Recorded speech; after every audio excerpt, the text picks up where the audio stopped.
Jackie. Nice to meet you. Okay, awesome. And I guess Karen Strawn is on here by webcam? Yes. Yes, that's correct. Okay. I guess I'll let you folks take the floor here. I'll just get those chairs out here. Everybody can have a little bit more light. I'm not sure how much room you need for Karen there. But, bring it into the light. Come into the light. And you have a microphone there? I do. All right then. Yeah, Okay, so are we waiting for Karen first, or do we have any questions? Do we want to take questions from the panel as it exists now first?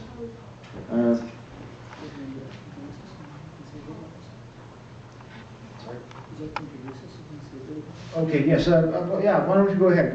We'll start with you, Tom. So, yes. Okay, working. Hi everyone, my name is Tom Maddy. I'm from Edmonton, Alberta. I think that's Karen coming in here. Eventually. So my name is Tom from Edmonton.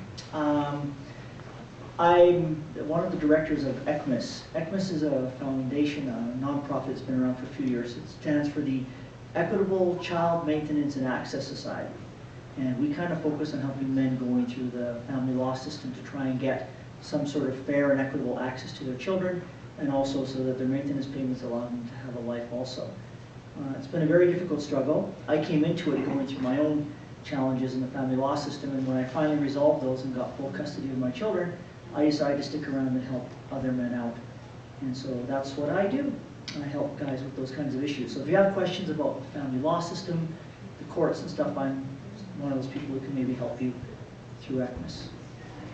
You guys? Hello? Can't see you. I've got my camera on. We're working on the video. Okay. Just a few moments, continue the conversation. Hang on, Karen. Okay, go Please ahead. sit down. Hello. Hi. Hi. Turn the microphone on. Hello. There you go. Okay. Hi. I'm CAFE Edmonton's branch director. CAFE is an acronym for the Canadian Association for Equality. Now, we initially started off in Toronto around 2011, and in Toronto you can see the most progress that our organization has had. We deal with gender issues, but we focus on marginalized gender issues, which happens to be boy and men issues. So we in Toronto we have our CCMF, which is the Canadian Centre for Men and Families, and it's a 9-to-5 operation. Monday to Friday we have psychologists, lawyers, all sorts of people give talks and advice who are in a professional capacity. And we've branched out to Vancouver, Calgary, Ottawa, Montreal, and a few other places. And we plan to have the same success that we've had in Toronto. We plan to have that here in the next couple of years. In Toronto, the greatest accomplishment that we've had is we've raised money for a shelter for battered men and children. We've raised $300,000 out of a $400,000 goal. So it looks like Toronto will have the first domestic violence shelter for men in a long time. And that's what we like to establish, things like that, productive services. And that's our emphasis on services. Hi, Kelly, just one correction. It's not the first time in a long time, it's the first time ever in Canada. Okay. My name is Jackie Aiken. I used to be Jackie Gabori. I ran the third women's shelter to open in the province of Alberta, and that was in Grande Prairie. And I just wanted to make sure that people knew the history of some of the stuff in Grande Prairie, because our MLA at that time, Elmer Borstad, really worked to get funding for the shelter. And of course, as usual, Edmonton and Calgary were funded, and Grande Prairie wasn't. After that, the women's shelter in Grande Prairie was the first shelter to put in place men on staff. We had men on our board all the time. It is also the case that when the first funding to get treatment programs for men who batter in this community came about, the women's shelter wrote the funding proposal. In fact, I'm the one who wrote it.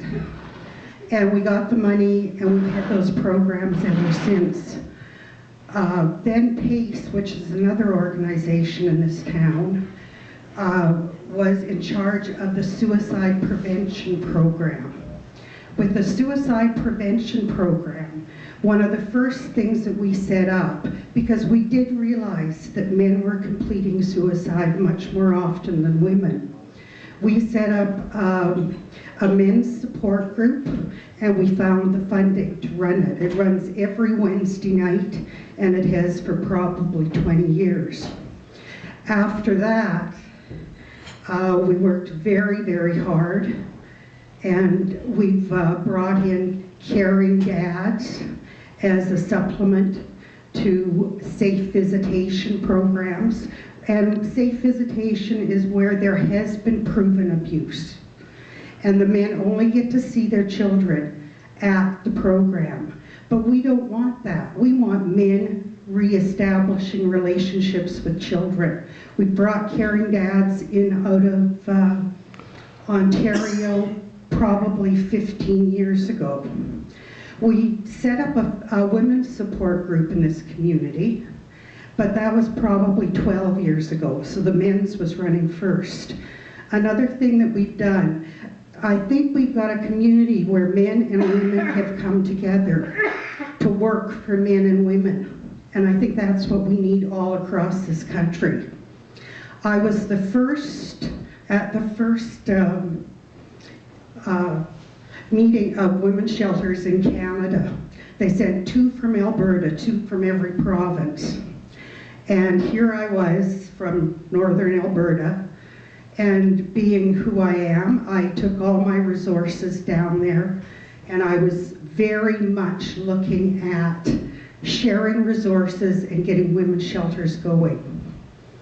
In terms of that, when I got there, I realized that I was out of step with most of the country.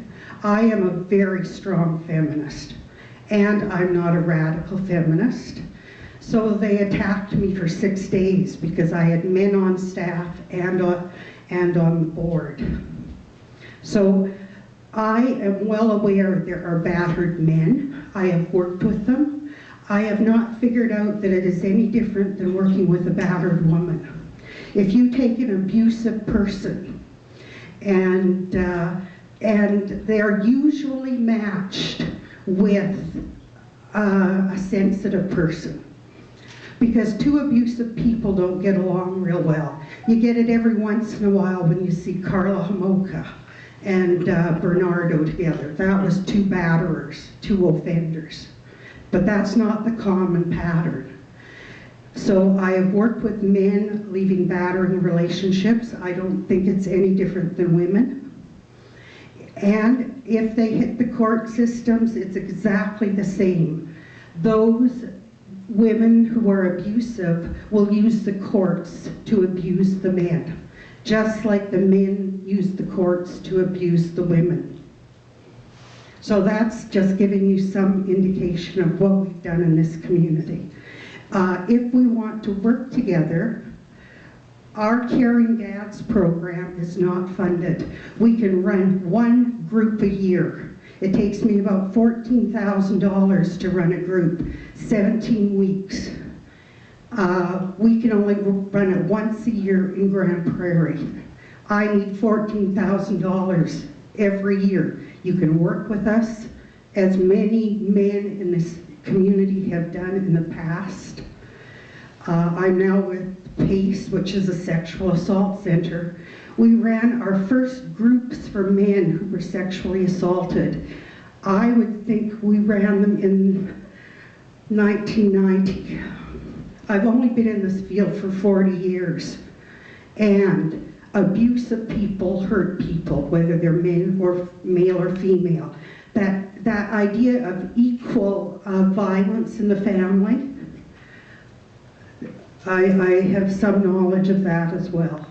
Okay, thank you very much. And Aaron Pizzi is ridiculous. Okay, well, let's introduce Karen Strawn. She's our video guest. Hello, Karen. You hear us? Hello, yes, I can. Okay, give us a little bit of a backstory. Introduce yourself. A little bit of back. I am a woman stuck with a very fluffy dog in a cottage all by myself in the middle of nowhere in a blizzard. Oh, we got snow here.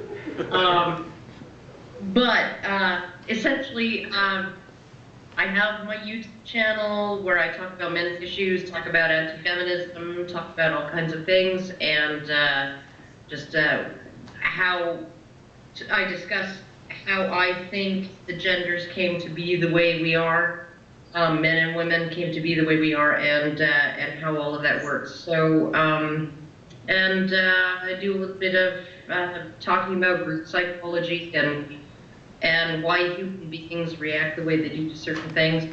So, and that's just what I do. So. Awesome, thank you. Yes, anybody in the audience has some questions for the panel? I can bring you the mic. Anybody have some? Yeah, we did a kind of big commotion getting Karen on this way. She was supposed to come here to DP to meet you guys, but she's stuck in the cabin. Yeah, give her the mic there. Hi, I'm Monique, and I help Cafe. I help Khalil in Edmonton, and we're very interested in men's issues. So there's a lot of women involved in men's issues because there are issues, and so I'm very motivated by the suicide rate myself for men and boys, but there's other issues, and so as you can tell from the film that it's very nuanced and it needs everybody's help. And so we spent a lot of time, we did a fundraiser, and we raised about $1,000 to put this together tonight. So there's men that contacted us from your community that asked us to put this together for you guys. So we want to help out by actually starting some services and having events here so we can continue this discussion. So we'd like to ask some questions. You have one?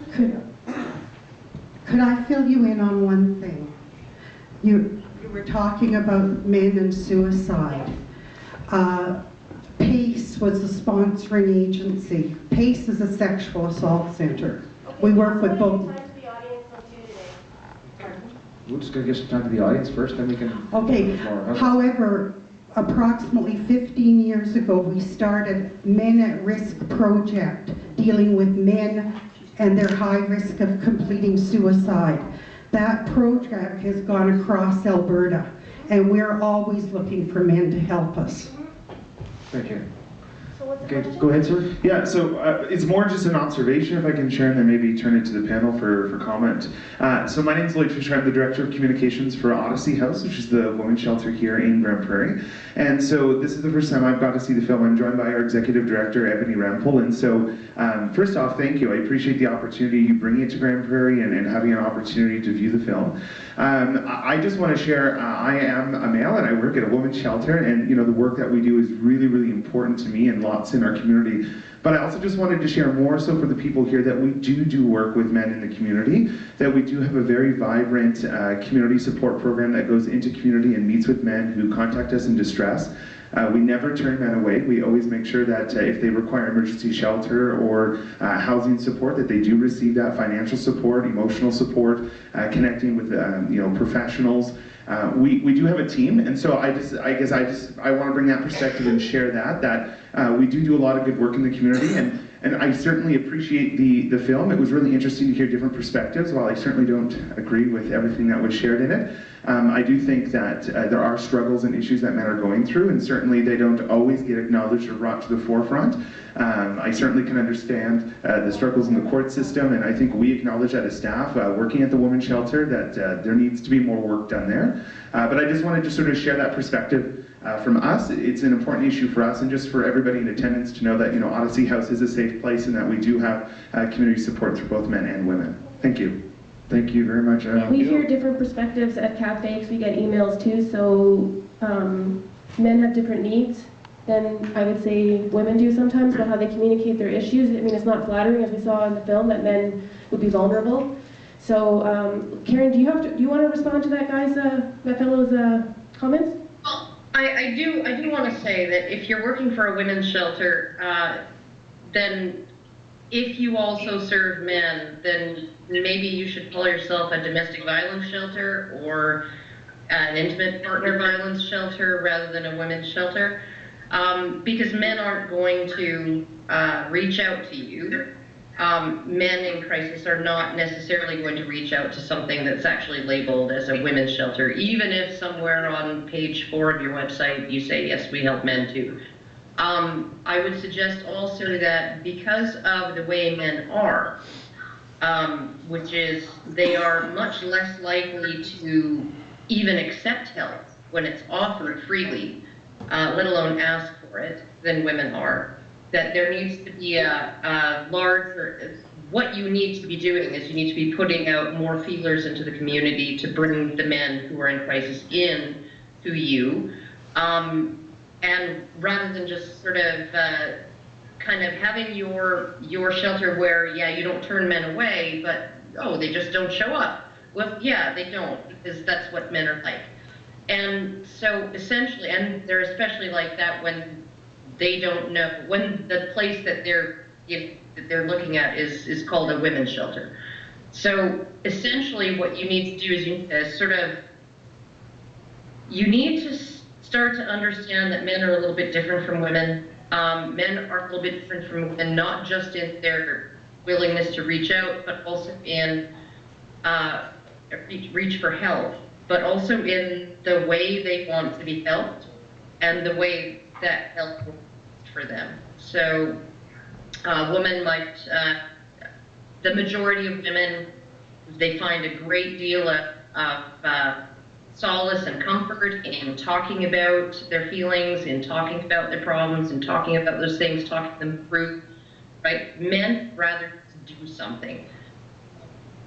And the double bind that men find themselves in this culture right now, when they're victims of abuse or when they are, I don't know, wrongfully accused, or they're being kept away from their children wrongfully or whatever, the double bind they find themselves in is that they don't want to talk about it. They want to do something, but the system will not let them do something about it. And the system has a very, very narrow and limited scope of the amount of talking about it that it's willing to tolerate. If those men seem even a little bit angry, then that does those men no good in front of a judge when asking for reasonable access to his kids. If he seems a little bit distraught, oh, he's over-emotional, he's unstable, he's no good for those kids, right? So what you have is this trap that men fall into.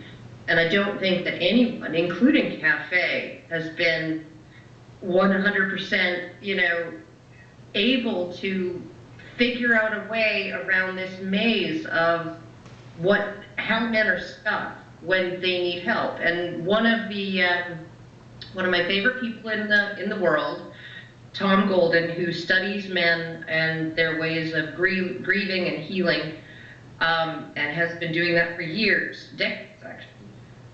He said that he was talking with a man who worked with homeless men, and that man said something that just cut him to the bone, which was when men need help, they forfeit their right to it. Now, how do you get out of that? How do you get out of that? So I think that one of the things that we could do while we are engendering all of the words like chairmen and firemen and policemen, and then what we talk about the brave servicemen and women, despite 99% of war casualties being men, and all of those things, while we're ungendering all of those things, maybe we could ungender the sign in front of the domestic violence shelter. Maybe we could do that. Maybe that would be like 1 inch in the right direction. Do you think? I guess one of the things I have to say is Northern Alberta, I think there's strong women and strong men. For the sexual assault centers in this province, we have a provincial association, the Alberta Association of Sexual Assault Centers. The 2 people representing Northwestern Alberta are both men. Want to respond to that, Karen? Well, the two people who are representing, who are in charge of them. Yes? No, they are the ones that go from our area to the board. So they set the policy. Okay, well, when they... Okay. That's immaterial. That's immaterial. Because No, it has to be men and women working together to deal with violence. It does. It does. It does have to be men and women working together, but you have to realize, and this is one of the things that I talk about an awful lot, is that both men and women have a bias toward protecting women. Both men and women would go look at a video game. How about protecting children and vulnerable people? Well, yeah, but our culture right now is so unhealthy that it would rather protect women than it would protect children. That's how unhealthy it is. Well, healthy adults protect children and help them grow up. And healthy men do not understand offenders, just like healthy women do not understand offenders. Well, I would say that it's not necessarily about understanding offenders. It's about understanding victims, and it's about understanding victimization, and it's about understanding that when a man is a victim of one of these Yes, problems, yeah. particularly problems that are perceived in the cultural zeitgeist as problems that affect women and women alone, right? As designated by the women's battered women's shelter sign above that gender-neutral domestic violence shelter you got going there. Not you necessarily, because I can't see any, and I don't know who I'm talking to necessarily, but just the general sense of things, right?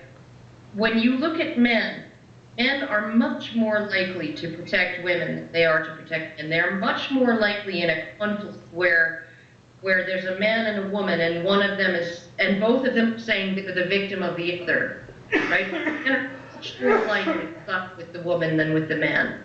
And so are women, right? And so it's not just that we need both men and women attacking these problems. We need both men and women who understand the nature of men and women, who understand not just the nature of offenders, but the nature of their own perceptions of situations and their own biases and their own inclination to believe a woman when she says she's the victim and kind of minimize it when a man says he is. And we need really good assessments on battery and who is the primary offender.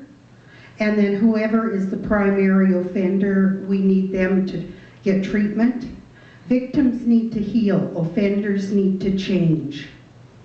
I think if I can just add to what Jackie's saying, so I'll introduce myself. Lloyd sort of already did so. I am the executive director of Odyssey House. We are the women's shelter. But what I wanted to say here is, obviously there are men in the room that are here because they want to learn a little bit more maybe about what services and support are available. Maybe we're not doing it all right. Maybe we still have a way to go. What I'm trying to say here, and sort of to mimic to sort of add to what Jackie's saying, is that there are services and there is support and there is places and things that you can go. And so it almost seems to me like what's happening here is that you're trying to turn it and you're trying to blame women's shelters and the women's movement. What we're trying to say is we want to work together, men and women. We want to work together. We're trying to, and I'm also a feminist. I'm also not a radical feminist. And for me, feminism isn't about trying to move forward one particular gender. It's about equality for all. And this is the second time now that I've watched this documentary, and I think that there is some good stuff and talking about those stats, but that doesn't mean that we should be minimizing the stats that they are and that we see about women. And so how about the amount of women that are actually murdered by their intimate partner? And the other thing too is that I often think that the dominant dichotomy in our social world is often that invisible one. And when we think about gender, we think about women, not men. The same thing as when we think about race, we don't think about that white person. When we think about sexual orientation, we don't think about that person that's straight. And so I appreciate having these conversations, but I also don't appreciate the feeling like that we're getting attacked. And I also would agree with Jackie, provincially in Alberta, and there is actually a men's shelter for men that experience violence just outside of Calgary. So we are trying to move forward in general for all genders, and I think that the work that we're doing here in Grande Prairie, and I feel bad and I apologize specifically to those men that don't feel like they can reach out for services in Grande Prairie, because I think that we're ahead of the game for a lot of these things, and we try to do a really good job. We work together. I think there's some kind of stat in Grande Prairie that there's the most non-for-profits, I think, even nationally. So I don't know, I think that there's a lot of social services and that we try to really work hard together to move forward to social equality for all people, not just women or just men. Okay. I don't want to attack individuals here. I want to attack policy and I want to attack theory, right? And that's what I'm going after. So if you're a feminist and you don't buy into patriarchy and the Duluth model and rape culture and all that stuff, and you just are in for equality, that's just fine, right? That's all true. Consider yourself not the person I'm talking to here. But when Jen Reimer, okay, who was the head of the Alberta network of women's shelters, She is.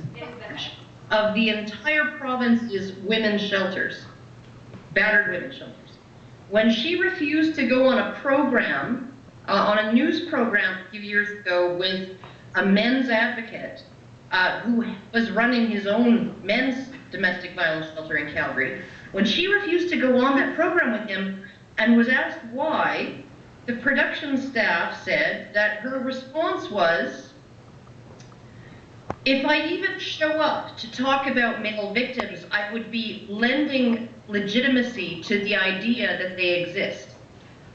That is ridiculous. That is not ridiculous. Well, then she spoke out of turn. Sexual assault centers have been reaching out to male victims for years. I was part of setting up the Alberta Council of Women's Shelters in something like 1982. We had men on staff and men on our board, and we knew of male victims very early. We have a question from the audience. There's a bill here. Why is it still the Alberta Council of Women's Shelters? I have no idea, but we stopped. Maybe it's because of people like Jen Reimer. Well, maybe it's because a whole bunch of old women got together and brought it together in the first place. When we started it, it was women at the table. Okay, we have a question. Okay, just hang on.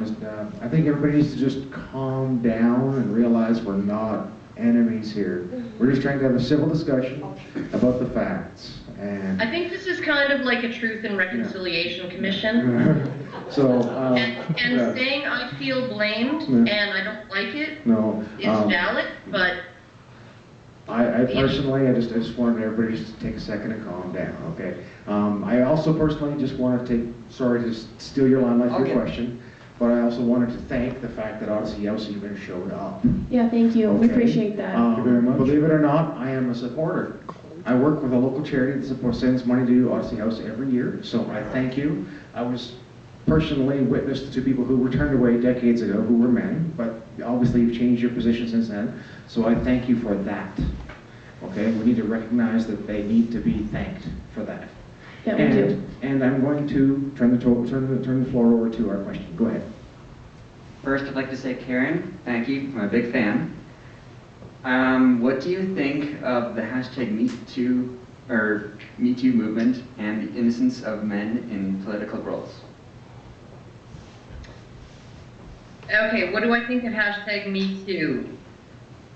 I think that there was a lot of dirty stuff going on behind the scenes, and when there's stuff that's going on that's really, really ugly, it's always going to be covered up, particularly when there are popular or powerful people involved. It's always going to be covered up. If nobody engages in a cover-up because the high school football star, right, star quarterback stole a chocolate bar. Nobody engages in a big, massive cover-up like that. No, they do in Steubenville when they rape a young girl, right? That's when you engage in a cup, is when you know you've done something really wrong. But one of the things about the Me Too thing, it began Harvey Weinstein, and the thing about Harvey Weinstein and his case is that it was preceded by months of investigation by investigative journalists following a breadcrumb trail of sealed settlements and absolutely insanely broad non-disclosure agreements where these women who had signed these settlements and taken their money were not even allowed, in some cases, to talk with their spouse or their therapist about the case and the settlement. So these are like way out in left field kinds of agreements. And so there was like a major investigation done in preparation for publishing that article in the New York Times about Weinstein. Right? And then you have the corroborating evidence of Weinstein's reputation of being violent with other men, of blacklisting both men and women he felt had crossed him or pissed him off in some way, right? So this was not just a sexual offense. He was a sociopathic bully who really wanted to be in charge so he could shit on other people and control everyone and get exactly what he wanted. And you had an investigation that uncovered significant amounts of evidence before any of that was made public. Okay, and the making of it public gave the women who were involved in that, it gave them a springboard to actually come in and say publicly, yeah, he did this to me. But Me Too thing, you know, like with the hashtag and just people coming out on Twitter and just sharing their story, none of those have been subjected to any kind of scrutiny.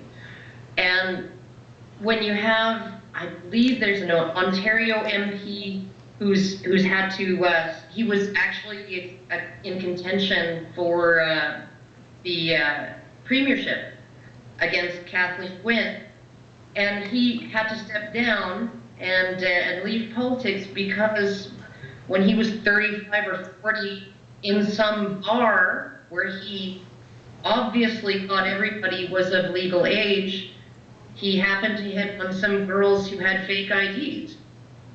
And that's enough to kill his political career. Right? If they're in a bar, you can assume that they're at least of age. And I'm sorry, but being twice as old as the women you're hitting on, Pierre Trudeau was twice as old as Maggie when they met. And I'm 13 years older than the guy I'm with right now. And I was 17 years younger than the man that I was married to before him. Right? And that age difference doesn't indicate any kind of creepiness. But my goodness, these women were 15 years old. He was hitting on them when they were illegally in a bar. And now his political career is over. Like, this is getting ridiculous. It's getting ridiculous. So. I think one of the things we now understand is that teenagers do not make the world's best decisions. They're still growing. They're still learning how to think in the world. And people under the age of 18 in Alberta are still considered children. Yeah. Well, and I like the idea. But people who hit on 16. But people who hit on people that are in a bar where only people over 18 are allowed should not be. It should not be insinuated that they're pedophiles. Can we move on to another question? We have a couple more up here. Yeah, go ahead. Sorry. In the video there, they mentioned the wage gap. And I've seen the evidence that proves its existence, and evidence that disproves its existence coming from both sides of feminists and non-feminists. And I was just wondering, in your personal experience, if that's ever come up, and whether or not you actually believe in it. Karen, I guess that question's for you. Oh, is it me? Yeah, wage gap. Oh, if it's ever come up for me. Is it true or not? He wants to know. Do you agree with it?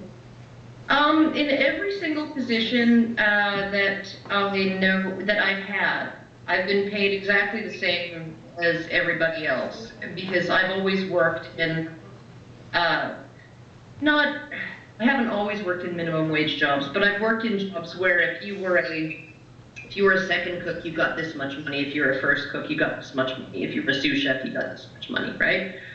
And there was no difference in pay. There was one point where I was asked to take on more responsibility because they laid somebody off and asked me to take her job as well as doing the job of, well, I can't do 2 people because she was only really as productive as half a person. But I was doing the job of 1.5 people, and I finally snapped my for this shit, and they gave me a $4 raise. Then there, $4 per hour. So, but I've mostly always worked minimum wage jobs, and you know, usually with tips. Well, actually, every job that I've worked minimum wage for, I've gotten tips, and tips have been the 3/4 of my income. So, you know, I could never complain, right? Oh yeah, make minimum wage. That sucks. It doesn't. Not when you're making 4 times that, you know, off the books. Like, but it's never. It never. Like, I've never worked in an industry where you get quarterly raises. You get a raise when minimum wage goes up. So. Okay, another question? Thank you. First, I'm texting with somebody who's not in the room right now who really, really appreciates this conversation. It's something that we need to have in Grande Prairie. I also have a great deal of faith in the people in Grande Prairie and the services that are being provided to both men, women, and children. I have a particular question for the 2 gentlemen on the stage. You came up here with hopes and dreams. Why are you here in this presentation tonight, other than to be available for people who are asking questions who are not getting a chance to ask?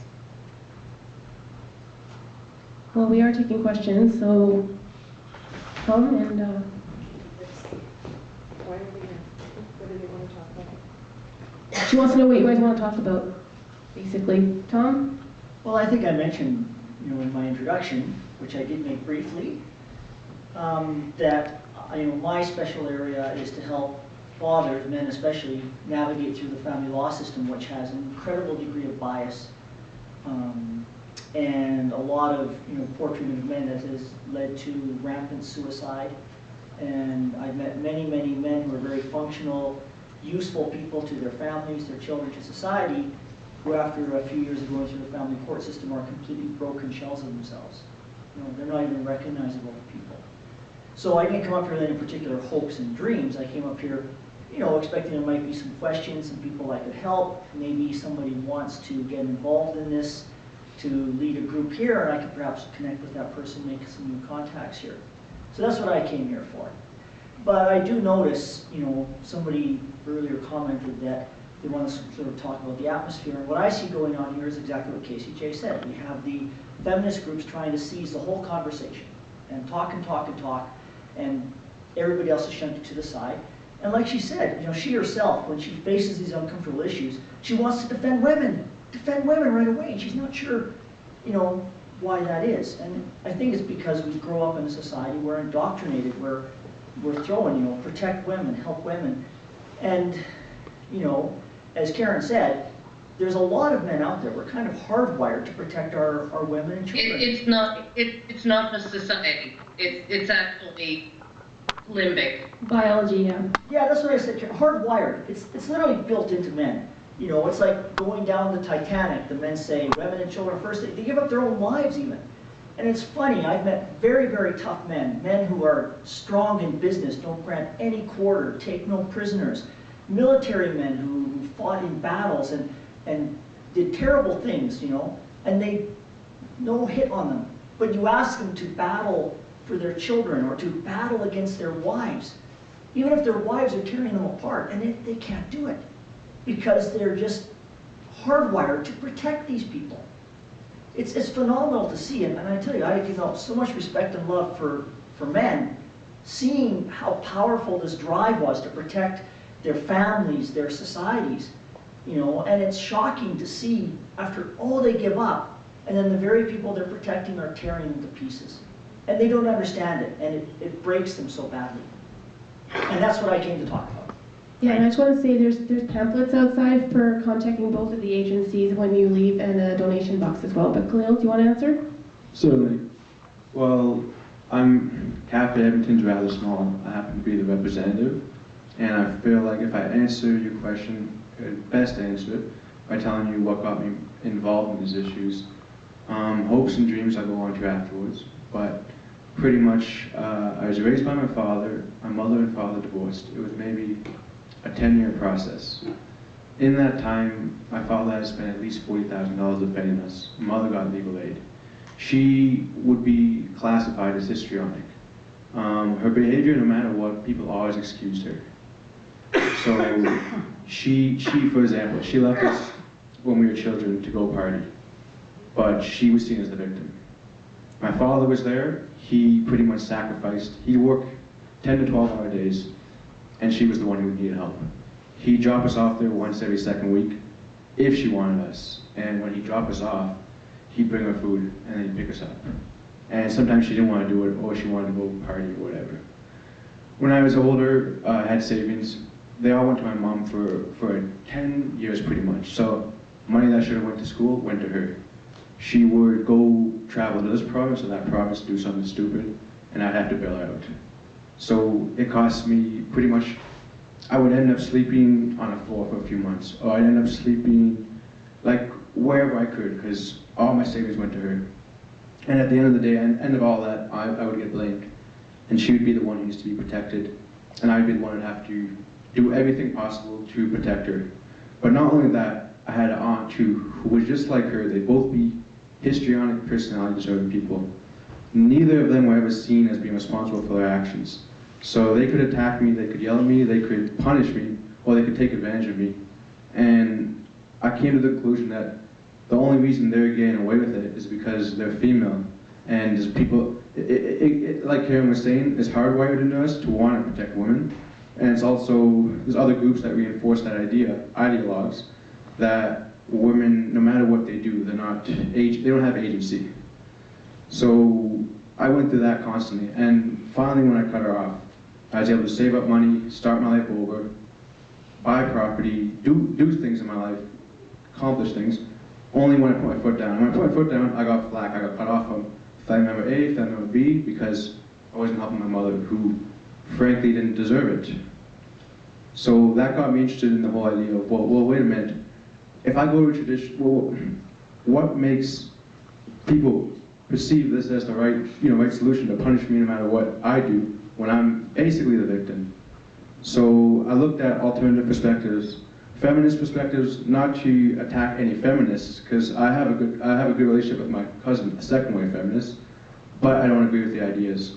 The fact was, with feminist perspectives, it's basically religion, in my opinion, where the concept of man is I have to repent for my maleness.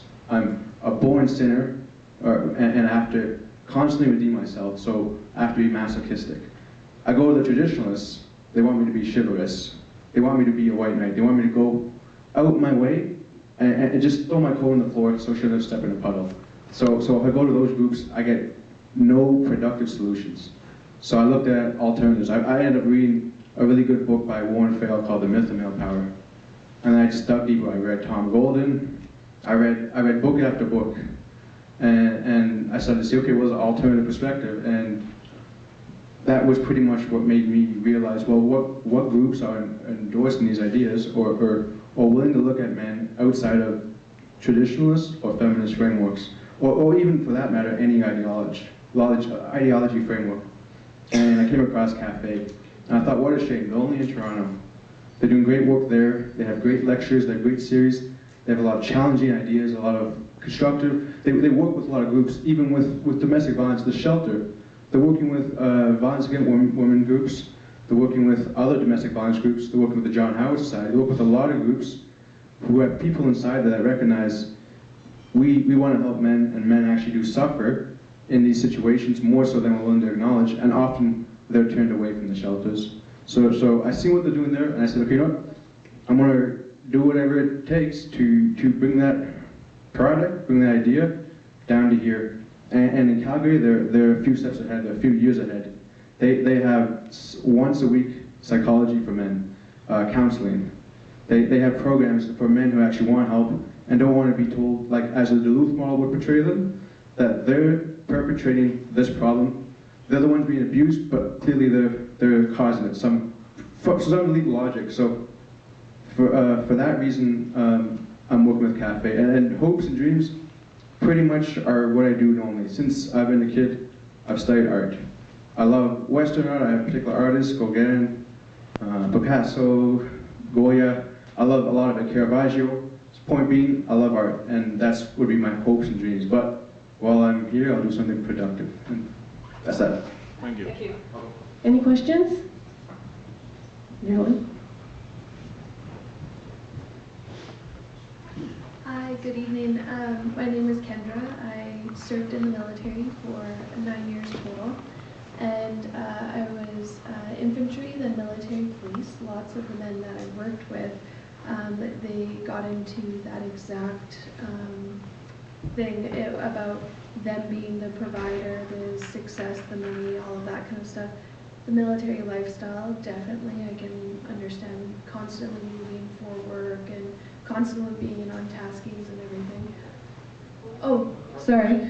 Can everybody hear me okay? Oh, right. So, what kind of things moving forward would you suggest for men who have been forced through work and lifestyle models to kind of get back into fathership role? Like, what would you suggest, aside from, like, for a society and a community, moving back into kind of allowing a father to be a father and having that strong role? Well, let me talk about that for a second. There's some interesting studies that say that women actually don't want men to parent. When men try to parent in the home, a lot of women get very uncomfortable with that idea. So it's very odd. As much as women say they want it's called maternal gatekeeping. Okay, thank you, Karen. Yeah, maternal gatekeeping. So I think, Kendra, to answer your question directly, women have to start sharing that parenting role. You know, bringing the men into it together and welcoming men to participate in it. And sometimes, you know, giving the children over to the man to let him parent solo. I have a fantastic relationship with my children. They're absolutely fantastic kids. And I love parenting. But that really came about because I had many opportunities. You know, when my kids were 2 years old, I took them on motorcycle trips along the Burmese border and stuff like that. Did some really amazing solo things with them. And you don't see that very often in Western countries or in Canada.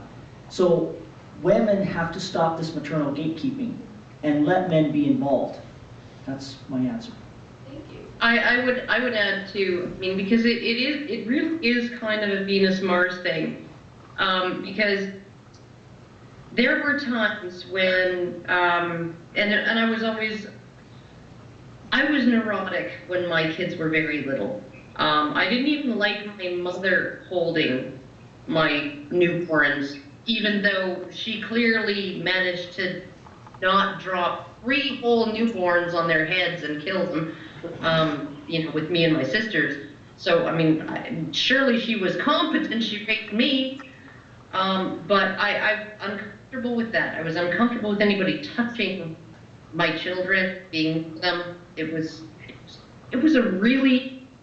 not a feeling that I expected to have. But I talked myself down from the cliff.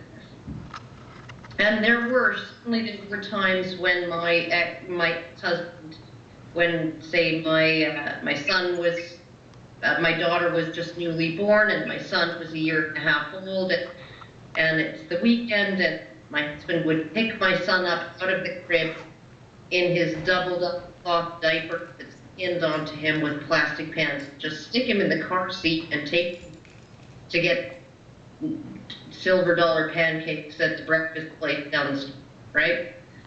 and let me sleep in. And I'm thinking to myself, like, is he completely like he's literally taking a child out in a night soap diaper, cloth diaper, in a vest, and like taking this kid out in public. What, like, this must be a case of, I'm going to do the job so poorly that you'll never want me to do it again, right? Because a lot of women accuse their husbands of doing that.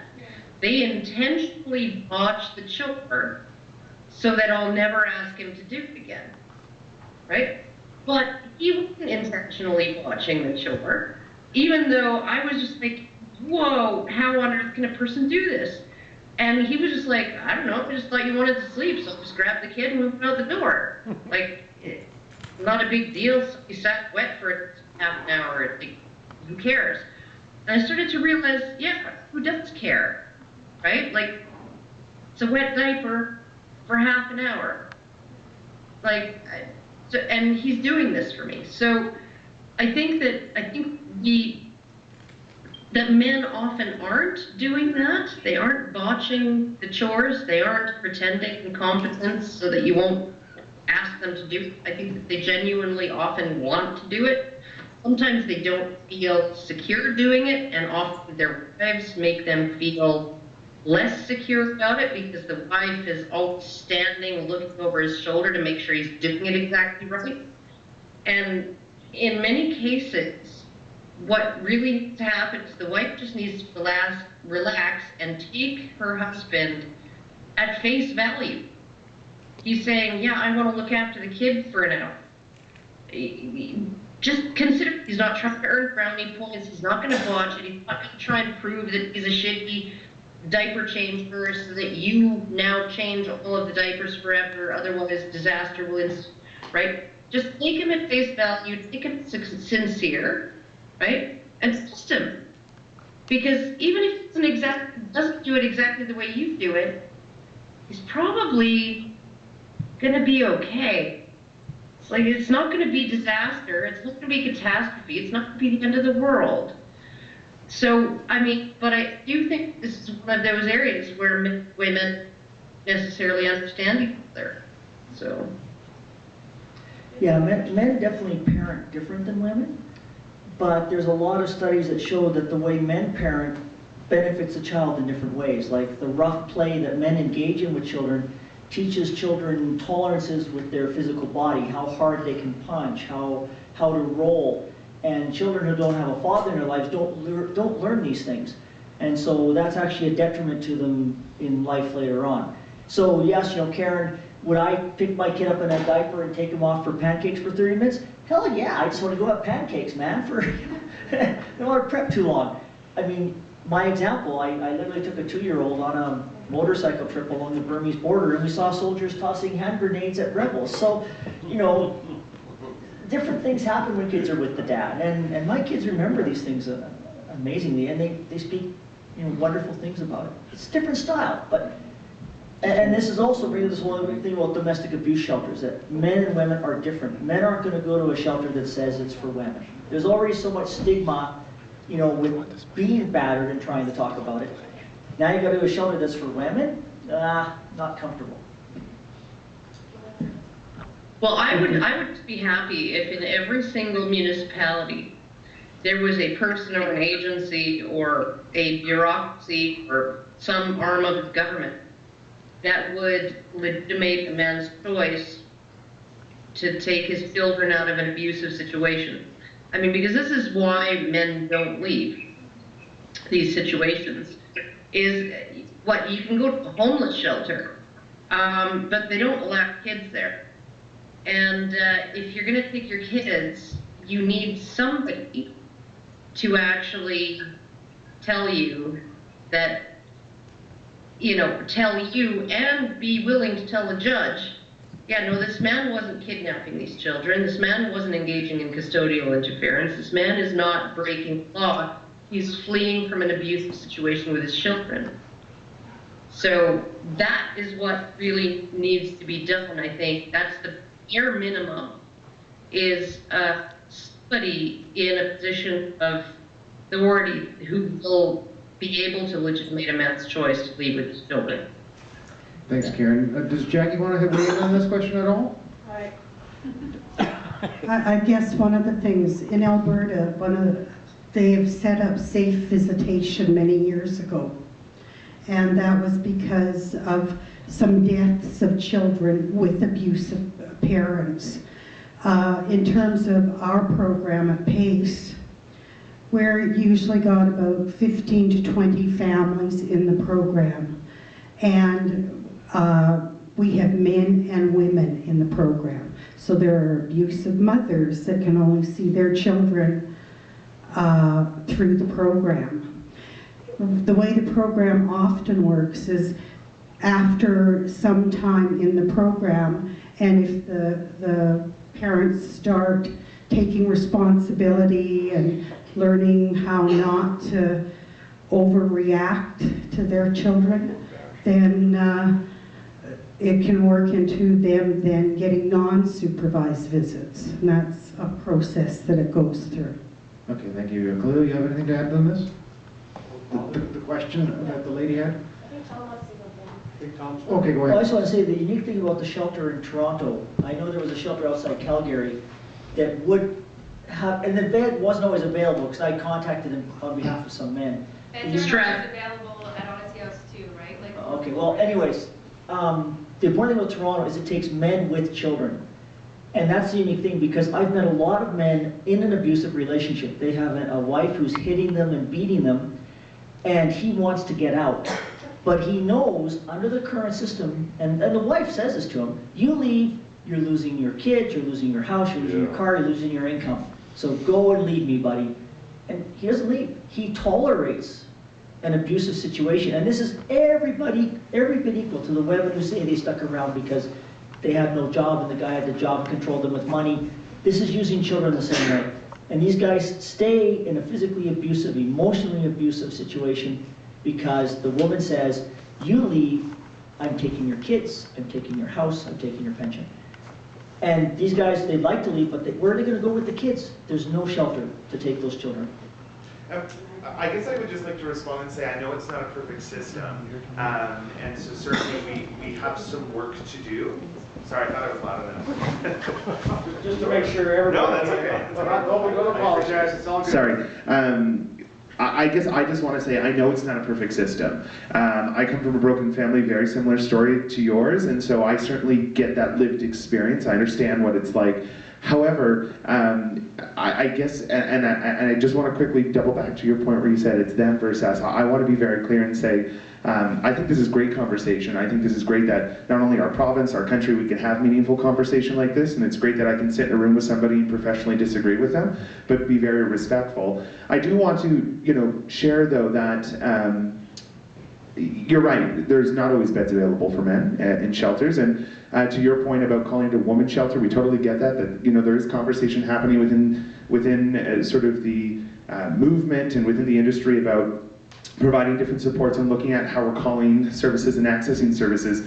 I guess what I'd say is that I actually manage our social media channel, and so there are quite a lot of men who do reach out for support that we do provide support to, and they're not able to come into shelter where women are because of safety and concern issues, of course, but we do put men up in hotels. We will fly them to the male residence and the other part, the male shelter in the other part of the province. We do provide those services, and I guess hold on, I just want to share that men do reach out for these services locally, and I want to be very clear about that. It's not just one person, it's not just 2 or 3 people that we do get calls for service, and I'm sure this is the same right across the province. So I just wanted to share that again as another perspective, because I was hearing that there's never beds available or men don't reach out to services, when in fact they do quite a bit. Okay, one thing, hotel will go. Just sorry, one last thing. So also the reasons why, so I totally get that. There's a lot of shame and guilt and humiliation with men coming forward and saying that they are in an abusive relationship, but women have those same experiences. And so this is what the conversation that I'm interested in having, and it's not about us versus them. It's that everybody's having these experiences, and so let's work together to try to find services and support for people. and that there's no beds for men, there's no beds for women either. You're shaking your head in the same way that we're shaking our heads. I want you to understand. Battered women's shelters are a thing. They're a thing. They're a normal thing. They're a normal thing in our society. Where are the battered men's shelters? Are they normalized? Right? Okay, so don't tell me that there's the same level of shame involved in going to a battered women's shelter as a man, because there is no battered men's shelter. Okay, now, because you are now alone. Okay, so, but hotel vouchers for men and their children, I hope. Okay, I hope. But flying men from Peace River to Strathmore, Alberta? Do these men not have jobs? Like, Usually, and that's why are they supposed to give up their jobs in order to get the help they need? Like, oh yeah, we'll fly you. Oh yeah, no, if you want an Northern apartment, Alberta, we'll fly we you to have very Ottawa. few resources. You come out of Assumption, you're 2 hours into high level. You come out of Wabasca, Desmarais, you're 5 hours from here. We need resources to take care of people. In terms of battering, Local shelters in every single community, and you know what? We would have a better time doing that if we did them by your model, where you have men on the board, men employed there, men, maybe even men as guests in the shelter. okay, I run a sexual assault center, and I've always had male therapists. Okay, we gotta move on. We're getting kicked out of the theater, so we're gonna